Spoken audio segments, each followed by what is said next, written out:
Nouvelle discussion entre boss avec Alexis Onestas. Salut Alexis. Salut. Après un premier épisode où on a parlé de ta jeunesse, de ton parcours, de la création du fanzine, tes rencontres un peu déterminantes avec Bustaflex, etc. On a parlé de l'impact même d'NTM, etc. sur toi. J'ai envie qu'on poursuive cette discussion. Et j'ai envie que tu nous parles. Il y a plusieurs... on va dire des structures qui t'ont aidé toi aussi, je pense, à te structurer quelque part Yes. dans ton parcours. Et notamment Urban Act. Ouais. Parle-moi un peu d'Urban Act. Urban Act, c'est un pote. Lorsque je suis à la recherche, on en a parlé dans le premier épisode, lorsque je suis à la recherche d'argent pour acheter la graffeuse professionnelle, pour agrafer mes fanzines, magazines au maximum, un pote me conseille d'aller chez Urban Act parce que c'est une société créée par des jeunes qui en fait est spécialisée dans le street marketing. Donc coller des affiches, distribuer des flyers à la sortie des concerts, faire des opérations dans la rue un peu originales. Et il me dit ouais, vas-y là-bas, c'est pas trop compliqué, tu distribues des flyers. En plus c'est des trucs, tu distribues pas des flyers pour des plombiers ou pour des serruriers, c'est pour des concerts, donc il y a peut-être moyen de rentrer dans des concerts, de rencontrer des gens, c'est cool. Et je vais là-bas et je pète un plomb parce que je vois en fait des jeunes, un peu plus âgés que moi bien entendu, mais des jeunes, je me souviens encore du bureau, il y avait plein d'affiches partout de concerts, il y avait des jeunes qui étaient en train de bosser derrière des ordis, le boss était il était plus vieux que moi, tu vois, mais voilà. Et en fait, je découvre une société montée par des jeunes et qui bossent dans le rap, quoi, tu vois, c'était la première fois que je voyais ça en fait. Et la première fois que j'arrive, il y avait un gars qui était en train de mettre des vinyles de Dr. Dre dans des enveloppes. D'accord. C'était pour un envoi DJ en fait. Ouais. Et je dis ouais, tu veux que je t'aide ? Et le gars en fait, il me dit ouais, vas-y. Et donc on commence à parler, je mets des vinyles. Et quand la personne qui m'a fait passer l'entretien est venue me chercher, en fait, il m'a dit qu'est-ce que tu fais ? Je dis je sais pas, il était là, on parlait. Tu vois, c'est tout de suite directement, je faisais partie de l'équipe. Ouais, déjà. Voilà, directement. Ouais. Et Urban Act, ouais, j'ai passé un super temps là-bas. Et après, ils ont monté une marque de fringues. Et qui m'a amené à bosser à Royal Wear après. C'était un peu la transition. Ouais. Intéressant. Mais je voudrais revenir sur Urban Act. Donc, ça influence ta carrière professionnelle. Est-ce que la façon dont tu vois l'entrepreneuriat, ça a été un peu... oui, mais encore aujourd'hui. Encore aujourd'hui, moi, c'est la première fois que je voyais un boss, puisqu'on en parle, c'est la première fois que je voyais un boss jeune bosser avec des jeunes sur un projet jeune et qui expliquait à des institutions et à des corporates, il faut faire comme ça. Vous voulez faire la promo de tel album, ça sert à rien de mettre une affiche gigantesque sur la Tour Eiffel si vous mettez 5 affiches principalement au lieu où les gens qui vont acheter l'album passent. Si vous distribuez 100 000 flyers au concert où les personnes qui écoutent votre musique passent. Et ça, c'était une science à l'époque que très peu de gens avaient en vérité. Donc voilà, donc c'était assez impressionnant et ça m'a structuré dans la construction d'un bureau, dans la gestion des équipes, dans le management, dans le fait d'avoir des équipes sur le terrain. Non, c'était Urban Act, c'était vraiment un laboratoire incroyable. Et Urban Act, tu rencontres Didier Piquion aussi. Exactement. Ouais. Exactement, Didier Piquion qui a 5 ans de plus que moi. Donc j'ai 20 ans, il a 25 ans, il ne me calcule pas. Ouais. À la base, lui en fait ne travaillait pas. Enfin, moi, je distribuais des flyers. Lui était vraiment employé dans la structure à un poste de management, à un poste de direction. Ouais. Et moi, je le vois et je lui donne un magazine au maximum. Et il me calcule pas. Il le laisse sur son bureau. Il dit ouais, ok, je lirai un de ces 4. Un soir, sa voiture est en panne. Ouais. Il doit prendre le bus pour rentrer chez lui. Et il prend ce magazine en se disant bon, je vais regarder. Et je suis un peu fier de moi, tu vois, le magazine il est stylé, tu vois. Ouais. Et il kiffe. Il kiffe le magazine, il rigole, il aime le ton, il aime tout ça. Et la fois d'après où je suis passé au bureau, il m'a arrêté, il m'a dit viens voir s'il te plaît, viens on va discuter un petit peu. Et voilà, et de cette histoire, 20 ans d'amitié, 20 ans d'entrepreneuriat, 20 ans de fraternité. Et en tant qu'employé, que salarié de chez Urban Act, cette expérience-là, est-ce qu'il y a des moments particuliers, des choses qui te reviennent en tête, des souvenirs En fait, c'est les premiers à m'avoir fait confiance. Parce qu'Urban Act, à la grande époque des marques de vêtements dont on parlait au premier épisode, Comate, Royal Wear, ils ont monté une marque qui s'appelle Urban Act. Ok. Voilà, une marque de vêtements qui était vraiment stylée d'ailleurs, qui était vraiment qualitative. Et en fait, voyant que j'étais ultra impliqué dans ce que je faisais en tant que distributeur de flyers, voilà, mais que je le faisais vraiment bien, à l'heure, tout ça, etc. Et voyant ce que je faisais aussi avec le fanzine, ok, lui, en fait, il a un projet qu'il construit, il est intéressant, ce petit gars. Ils m'ont nommé, en fait, ils m'ont demandé de développer la marque avec eux. Ah. Et donc, j'ai pu faire des trucs super intéressants. Ouais, vraiment. C'était Sacré. Ah ouais, vrai, super gap. Et, et vraiment, je dis toujours, hein, Soumia, Olivier, Nasser, Didier, c'est les premiers à avoir fait confiance, c'est les premiers à avoir donné un poste à responsabilité. Et donc, je me retrouve un peu à gérer un peu la marque. J'organise des séances photos. Je place en fait la marque sur des grosses émissions de télé, notamment les Guignols de l'info. J'étais super fier de ça, je m'en souviens. On a placé aussi la marque dans le Morning Live, qui était une grande émission. Ouais, vraiment, tu vois, c'était vraiment. Et attention, hein, c'était avant Internet. Oui. Donc quand tu plaçais ta marque à la télé, elle avait une force de frappe. Tout de suite, tu faisais des screens de la télé, tu prenais en photo, je sais pas comment on faisait ça, mais en tout cas, voilà, et t'envoyais ça à toutes les boutiques. Les boutiques savaient que ta marque était passée à la télé, donc les gens l'avaient vu, donc ils allaient l'acheter. C'était vraiment, la télé était vraiment l'alpha et l'oméga de tout ce que tu avais à faire, tu vois. Il y a même le vu à la télé. Oui, clairement. Vu à la télé, c'était vraiment, c'était pas comme aujourd'hui où tu passes à la télé et puis on t'a déjà oublié parce que XY. Non, là, c'était vraiment quelque chose d'important. Et j'organise une séance photo avec des artistes, on fait DC's, on fait les psychopathes qui faisaient partie du crew NTM, on fait Dynasty, on fait plein de gens comme ça, tu vois, vraiment du hip-hop. Et il s'avère qu'un jour, on fait un salon qui s'appelle le Who's Next, qui existe toujours. Et en fait, on a un tout petit portant. Donc il faut imaginer le Who's Next comme un grand salon de la mode, où il y a des grandes marques de mode. Et il y a des marques qui ont des vraies maisons, quoi. Ouais. Des vraies maisons qui construisent des maisons à Porte de Versailles au sein du salon. Et tu peux rentrer dedans, faire tes rendez-vous, etc. à différentes salles. Nous, on a un tout petit portant, un tout petit corner. Et ce corner-là est face à Royal Wear. Et moi, je me dis, OK, il faut que je fasse en sorte que Royal Wear, tu vois, je respecte, Sully, etc. Mais c'est la guerre. Tu vois ce que je veux dire? C'est normal, tu vois. Ouais. Et il faut que je fasse en sorte que ça soit vraiment qu'on vienne nous voir. Donc en fait, je crée plein d'animations, je regarde les plans avant, je vois qu'il y a une petite place centrale, tu vois, juste devant nous. Je fais en sorte qu'il y ait des flyers distribués. Enfin, je fais vraiment la totale. Et Sully vient me dire, mais en fait, toi, t'es bon, en fait. On s'était déjà rencontrés à l'époque de l'interview, mais toi, t'es bon, en fait, c'est cool ce que tu fais. Tu fais venir des mondes sur le stand, tu fais venir plus de gens sur ton stand corner que nous, alors que eux, ils avaient déjà, pas une maison immense, mais ils avaient déjà quand même un stand sympa où tu pouvais rester avec tes commerciaux, tout ça. Et il me dit, lundi, tu viens chez nous. Vraiment, il m'a dit ça comme ça. Il m'a dit, lundi, tu viens chez nous, vas-y, viens. Viens à Royal Wear. Ah ouais. Et voilà, tu vois, le choix était. Je remercierai jamais assez Urbanac pour tout ce qu'ils ont fait pour moi, ça c'est clair et net. Ouais. Mais le choix était clair et j'ai foncé chez Royal Wear, quoi. Alors Royal Wear, ça se passe comment quand tu y arrives? Waouh, Royal Wear, il faut vraiment comprendre un truc, c'est que Royal Wear, c'est pour plein de raisons, c'est la plus belle période de ma vie hip-hop. D'accord. Parce que au maximum l'époque du magazine était en fait un truc indépendant. Donc même s'il y avait de belles victoires, je galérais pour avoir tout. Oui, bien sûr. Urbanact, la marque de vêtements, était une société avec des fonds, mais qui était aussi en développement et qui était pas en guerre, mais qui était en concurrence avec plein de marques déjà installées. Donc on était les petits poussets de tout ça. Royal Wear, à l'époque, c'était les boss. C'est 3 étages, boulevard Sébastopol.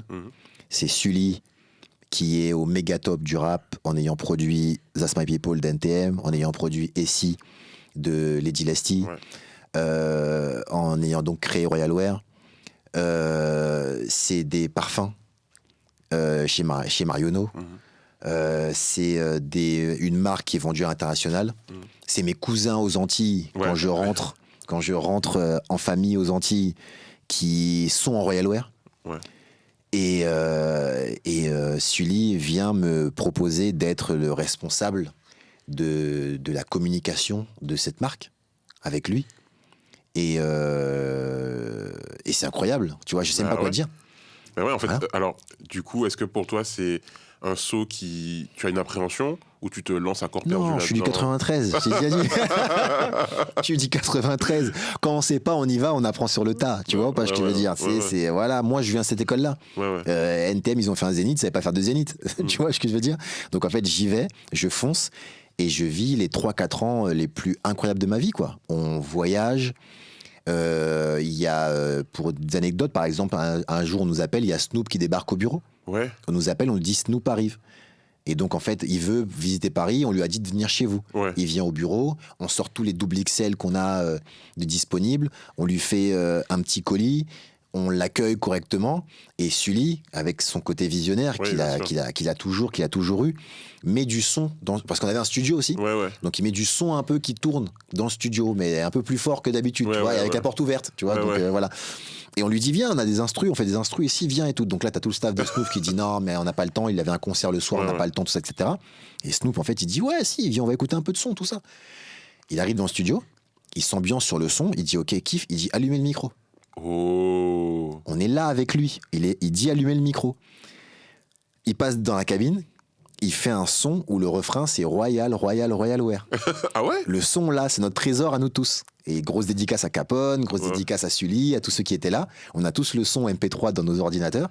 Et on peut pas le sortir, bien entendu, parce que voilà, avec les droits, etc. Mais on a tous. De ouf. Ah ouais, on a tous ce son-là. Et c'est notre trésor de toute cette histoire. Il y a Lil Jon, pareil, qui débarque au bureau à l'époque. Comme j'ai dit tout à l'heure, on gagne un prix Marionneau. Moi, je ramène aussi ce que je sais faire, c'est-à-dire qu'on sort un Royal Mag. Et donc, on a un magazine où on met tout ce qu'on fait chez Royal Wear, des interviews, tout ça, etc. Ouais. Donc, mine de rien, le magazine reste toujours quelque part dans ta tête. Parce que c'est quelque chose qui reste, en fait, un magazine. Tu peux faire toutes les vidéos que tu veux. Un magazine, quand tu te donnes à quelqu'un, il le laisse chez lui. 3 mois plus tard, il est encore là. Et donc, on fait un magazine et on descend à Cannes. Et je donne ce magazine à Damon Dash, qui était à l'époque associé avec Jay-Z et créateur de Rocawear, qui était en fait le penchant américain, on va dire, de Royal Wear. C'était une grosse influence pour nous. Et je donne ce magazine-là, il pose avec, il kiffe, il dit, ah ouais, c'est une bonne idée ça et tout, tu vois, stylé. Et c'est ça, en fait, c'est ça qui est incroyable avec ce que m'a fait vivre Sully, c'est qu'il, lui, m'a mis dans des conditions qui étaient incroyables. Quand je lui disais qu'on voulait faire quelque chose, il me dit, bah, vas-y, fais-le, si c'est cool, on le fait. Et c'est ça qui était fou, en fait, dans cette histoire. Et puis surtout, quand on te dit, quand t'as 20-22 ans à l'époque, voilà, et qu'on te dit, oui, il faut envoyer des colis à un tel, faut rencontrer un tel, mais c'est des personnes que toi, t'as toujours écoutées, que t'as toujours admirées, et en fait, tu les habilles, quoi. Ouais. À ce moment-là, tu te dis que t'es... comment dire, là où tu dois être, que c'est... Royal Wear, c'est peut-être le lieu... Ah, à ce moment-là, je pète un plomb. Soyons clairs et nets, à ce moment-là, je pète un plomb. Là, tu parles à quelqu'un qui a commencé à 16 ans à faire un magazine, qui se retrouve responsable de la marque leader sur son marché international, francophone, mais international. Et là, je pète un plomb, je pense plus à rien, je pense plus au reste, je pense plus à j'ai validé ma licence, je suis là, et ça va être ça toute la vie. Pour moi, c'est ça mon état d'esprit à l'époque. Mais à un moment donné, malgré tout... Mais à un moment donné, malgré tout, je suis pas dans les papiers, je ne suis pas associé, j'ai pas créé Royal Wear, c'est Sully Seyfil qui a créé Royal Wear. Et malgré tout, il y a des soucis en interne que je ne maîtrise pas, que je ne connais pas, et la société s'arrête. En plein succès. Du jour au lendemain. En plein succès. Du jour au lendemain, en plein succès. C'est pour ça, en fait, que c'était encore plus dur à vivre, parce que nous, l'équipe type, c'est-à-dire les gens qui vraiment faisaient vivre Royal Wear, l'âme de la marque, on n'a rien vu venir, parce que nous, on était à 300% dedans. Sully n'a rien fait de mal pour que Royal Wear s'éteigne. Il n'y a pas eu de bad buzz, il n'y a pas eu de ceci, il n'y a pas eu de cela, c'est juste une histoire interne. Voilà. Et comment tu as géré émotionnellement, personnellement, cet arrêt brutal? Franchement, je ne sais pas si... Tu sais, aujourd'hui, on arrive à mettre des mots sur ce qui se passe, sur le mal-être, sur la dépression, tout ça. Je ne sais pas si c'est ça, je ne sais pas si ça s'est passé comme ça, mais ouais, non, ça a été super dur. Ça a été super dur. Parce qu'en plus de ça... alors la chose qui m'a sauvé, c'est que j'ai jamais été arrogant. Ça, c'est clair et net. J'ai jamais été arrogant, je vivais mon rêve, mais j'ai jamais pris quelqu'un de haut en disant toi je te calcule pas ou je te réponds pas parce que je suis chez Royal Wear. Donc quand ça s'est arrêté, j'ai eu aucun mal à revenir auprès des gens qui étaient avec moi ou à rester dans ce milieu. Les gens ne se sont pas réjouis de la fin Royal Wear par rapport à moi. Tu vois pas ce que je veux dire? Moi, je voudrais que tu me parles un peu un bilan un peu de cette époque Royal Wear. Ouais. Comment tu penses que cette expérience-là t'a impacté, pareil, dans ta démarche entrepreneuriale, ta démarche business, même ton rapport au hip-hop même. Ouais. Comment cette époque-là t'a impacté? Royal Wear, je dirais que c'est la période où j'ai compris que le hip-hop n'était pas que le hip-hop. Ouais. Qu'on pouvait rester hip-hop et amener ce hip-hop-là dans d'autres sphères. Tu vois? C'est-à-dire que, oui, c'était super d'être au maximum le fanzine, c'était super d'être Urban Act, mais en fait, on avait le droit aussi d'être à Boulevard Sébastopol. Ouais. On avait le droit aussi d'être chez Marionneau. Ouais. On avait le droit aussi d'être dans les magazines de mode. À l'époque, il y avait WAD, par exemple, tu vois, qui était le magazine de mode, et moi, j'avais réussi à placer Royal Wear dedans. En fait, on pouvait rester nous-mêmes, ne rien changer. On avait fait des montres, tu vois, des montres Royal Wear qu'on avait placées sur des artistes et sur des acteurs, mais c'était notre montre. C'était avec le logo Royal Wear, tu vois ce que je veux dire? Et Royal Wear m'a fait comprendre que le corporate nous attendait et avait besoin de nous pour parler à la jeunesse. Et entre Sully et moi, on touchait toutes les sphères de la jeunesse. Moi, j'étais plus jeune que lui. Et on pouvait tout faire. Et c'est vraiment ça. Ne pas avoir peur de rester soi-même, même quand on va à l'extérieur de son propre monde. Est-ce que c'est à ce moment-là, tu penses qu'on a compris que le hip-hop, c'était un business autant qu'une culture? Oui, clairement. Et surtout dans la mode. Parce que tu sais, les disques ont eu le souci de piratage. Il y a eu les concerts et les soirées qui avaient un peu de mal parce que c'était compliqué de faire une soirée hip-hop à Paris à l'époque, tu vois, sans la diluer dans plein de choses bling-bling. Mais la fringue, les plus jeunes d'entre nous n'ont pas connu ça, mais tous les magasins à Châtelet à l'époque étaient des magasins hip-hop. Et ça, c'était du business. Les marges étaient énormes dans la mode. La manière dont tu gagnais de l'argent dans la fringue, ça n'avait rien à voir avec le disque, ça n'avait rien à voir avec les autres sphères. Et donc oui, on a pu créer un vrai business. En plus, un business qui était ultra segmenté, c'est-à-dire que quand tu mettais du Dia, tu pouvais mettre du Royal Wear, mais Dia ne concurrençait pas Royal Wear en réalité parce que c'était deux produits totalement différents, deux publics totalement différents. Et donc, c'était vraiment une belle époque, quoi. Je m'en souviens, pour pas parler que de Royal Wear, je me souviens de Bullrod qui faisait des produits ultra qualitatifs. Je me souviens de Dia qui avait fait un défilé au Louvre.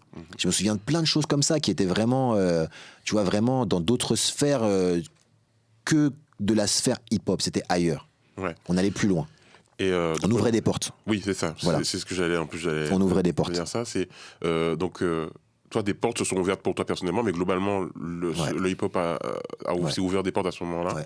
Est-ce que tu dirais du coup que le Alexis post-Royal Wear était un Alexis différent d'avant cette période? Oui, parce que ce Alexis-là n'avait plus peur de sortir de son quartier. Et avait compris qu'il n'était pas obligé de changer pour aller ailleurs. Quand on se baladait avec Sully, on allait dans les plus grands restaurants, on allait récupérer des prix Marionneau et on avait nos costards Royal Wear. Vraiment, tu vois, on avait fait des costards Royal Wear qui étaient amples, qui étaient pas baggy parce que c'était resté un costard, tu vois, mais qui étaient amples, qui étaient larges, et on restait nous-mêmes. Lorsqu'on allait à une interview, en radio, en télé, on restait nous-mêmes. Alors qu'en fait, il y avait ce défi, ce débat avant de savoir comment t'allais ailleurs, en fait. Est-ce que tu devais rentrer dans le moule pour pouvoir progresser? Et grâce à Royal Wear, j'ai compris ça. J'ai compris que je pouvais rester moi-même. Et il y a cet aspect un peu Forest Bias dans le Royal Wear. Est-ce que c'est quelque chose qui toi, t'influence pour la suite? C'est-à-dire parce qu'on parle pour la suite, dans la création de tes projets et tout. Et est-ce que c'est quelque chose qui est possible dans l'univers du rap du hip-hop aujourd'hui? De rester soi-même? Ouais, de faire du... Pour nous, par le public de base, pour le... Oui, clairement. Et je pense que les plus jeunes d'entre nous qui ont la vingtaine aujourd'hui, le prouvent de plus en plus. Parce que eux, pour le coup, ils sont sans concession. Eux, ils ont la chance d'avoir toute la partie digitale qui leur permet de diffuser la musique, leurs projets, leur tout ça. Nous, enfin, on va pas faire les anciens, tu vois, mais à Ouais, l'époque, ouais. il n'y avait pas YouTube, il Bien n'y avait sûr. pas tout ça. Aujourd'hui, tu peux faire ce que tu as à faire et donner ton projet au public directement, sans attendre qu'il y ait une validation de X ou Y personnes. Donc oui, le Forest Bias, aujourd'hui, il a pris il a pris son envol comme jamais auparavant. Mais tu vois, ça, c'est ce qui me donne envie de connaître la suite parce que Mhm. je pense que le Forest Bias avec les soirées hip-hop love soul, Ah oui, on va rentrer en plein dedans. clairement. Mais je pense qu'on va d'abord se quitter pour cet épisode. Ok, Merci beaucoup pour ce partage. Ça nous a, je pense, on a beaucoup appris aussi de comment fonctionne une entreprise street exactement. avec ton témoignage, ton parcours. Et puis on se retrouve pour un prochain épisode. Let's go. Yes.